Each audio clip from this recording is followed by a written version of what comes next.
नमो पार्वती पते हर हर महादेव। तो दोस्तों, आज तैयारी कर रहे हैं उस यात्रा पर जाने की जिसका सपना हर श्रद्धालु देखता है, कैलाश मानसरोवर यात्रा। सब तैयारी पूरी हो चुकी है दोस्तों, बैग पैक हो चुके हैं। दिल्ली से निकलते हुए दिल में उत्साह भी है और बाबा का आशीर्वाद पाने की ललक भी। तो अब हम निकलते हैं नेपाल की ओर। सिर्फ 2 घंटे की फ्लाइट से हम दिल्ली से पहुंचे नेपाल की राजधानी काठमांडू। काठमांडू इंटरनेशनल एयरपोर्ट छोटा है लेकिन बहुत ही खूबसूरत एयरपोर्ट है दोस्तों। और यहाँ आप देख सकते हैं काठमांडू पहुंचते ही हमारा स्वागत कुछ इस तरह रुद्राक्ष की माला पहनाते हुए किया गया। नेपाल पहुंचते ही एक अलग सी ताजगी महसूस हुई दोस्तों।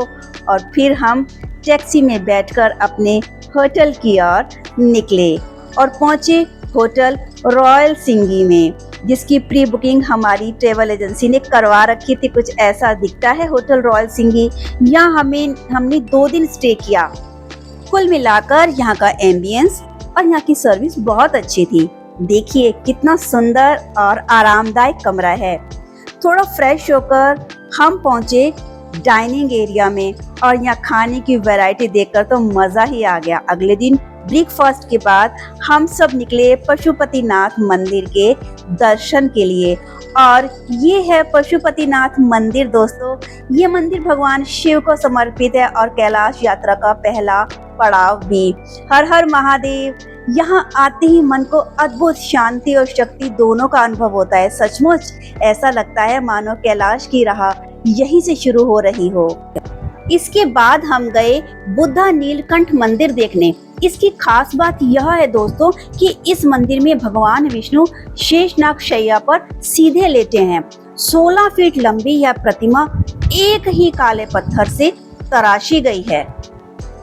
इस मंदिर में बुद्ध नीलकंठ नाम से एक स्कूल भी है जो कि 1964 में ब्रिटिश सरकार द्वारा बनवाया गया था।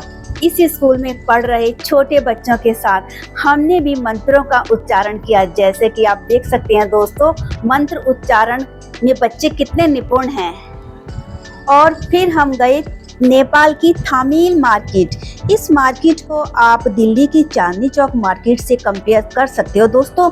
चांदनी चौक की तरह ही यहाँ पर भी आपको सब कुछ बहुत आसानी से मिल जाता है। और फिर हमारी ट्रेवल एजेंसी ने हम सबको डफल बैग और बैकपैक दिए हमारी अगली डेस्टिनेशन के लिए, जो कि है धुलीखेल। यह एक छोटा सा पहाड़ी कस्बा काठमांडू से लगभग 30 किलोमीटर पूरब की ओर है दोस्तों। यहाँ हमने धुलीखेल माउंट रिसोर्ट में स्टे किया। इस रिसोर्ट के आसपास का नज़ारा तो बस देखने ही लायक था। ऐसा लग रहा था दोस्तों जैसे हम यशराज मूवी के सेट पर आ गए हों। आप भी देखिए इस खूबसूरत व्यू को। इतनी खूबसूरत जगह को देखकर हमारा सारा तनाव दूर हो गया और मन को बहुत शांति मिली दोस्तों। ये देखिए बादलों ने जैसे हमें चारों ओर से घेर लिया हो। इतनी ब्यूटीफुल लोकेशन देखकर तो मैंने फटाफट से कुछ रील्स भी शूट कर ली, जिसे आप मेरे इंस्टाग्राम और फेसबुक अकाउंट पर जाकर देख सकते हैं। हाँ दोस्तों, अगर आप भी नेपाल जाने का प्लान कर रहे हैं तो मैं आपको इस रिसोर्ट में रुकने के लिए ज़रूर रिकमेंड करूँगी, क्योंकि इसके व्यू के साथ साथ इसकी सर्विस भी 10 on 10 थी। अभी कैलाश पहुंचने में थोड़ा समय लगेगा दोस्तों, क्योंकि बाबा का निवास स्थान इतनी ऊंचाई पर है और इतनी ऊंचाई पर ऑक्सीजन की बहुत कमी हो जाती है। इसलिए हमें निर्देश दिए गए हैं कि उस वातावरण में अपनी बॉडी को एक्लेमेटाइज करने के लिए हमें धीरे धीरे ऊंचाई की ओर बढ़ना होगा। और अब हमारा अगला डेस्टिनेशन है चाइना बॉर्डर से 30 किलोमीटर पहले बाराबसी।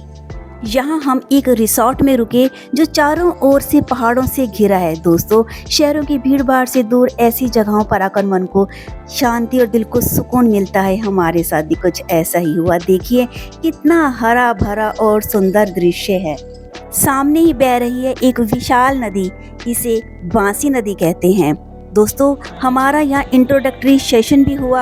हमारे सभी ग्रुप के सदस्यों ने अपने अपने बारे में बताया। मैंने और मेरे बेटे ने भी अपना अपना इंट्रोडक्शन दिया और फिर हम सब ने महाराष्ट्रियन फोक सॉन्ग पर डांस किया और साथ ही म्यूज़िकल चेयर खेलते हुए उस पल को यादगार बना दिया।